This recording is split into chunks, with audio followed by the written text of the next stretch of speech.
Asian games hockey event के final में पाकिस्तान ने मलेशिया को 2-0 से शिकस्त देकर 20 साल बाद गोल्ड मेडल जीत लिया। साथ ही पाकिस्तान ने लंदन ओलंपिक्स हॉकी के लिए भी क्वालिफाई कर लिया। Malaysia starting the stronger of the two.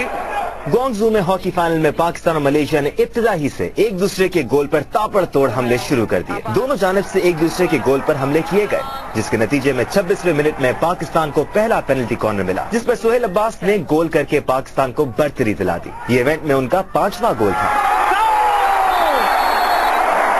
29वें minute में पाकिस्तान ने एक और हमला किया, जिसे मलेशिया के गोलकीपर ने नाकाम बना दिया। पहले हाफ के अख्ताम पर पाकिस्तान की बढ़तरी 1-0 थी। पाकिस्तान ने दूसरे हाफ में भी अच्छे खेल का मुजाहरा किया।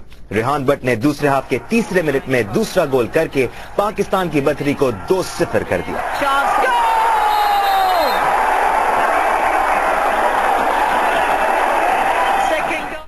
मैच में पाकिस्तानी डिफेंडर्स ने भी बेहतरीन कारकर्दगी दिखाई और मलेशियन फॉरवर्ड्स को गोल करने का कोई मौका नहीं दिया और फाइनल में 2-0 से कामयाबी के साथ पाकिस्तान ने एशियन गेम्स में सोने का तमगा जीत लिया।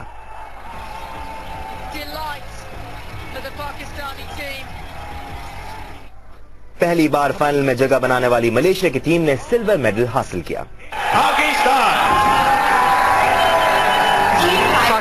इस कामयाबी के बाद पाकिस्तान ने 2012 में होने वाले लंदन ओलंपिक्स के लिए भी क्वालिफाई कर लिया।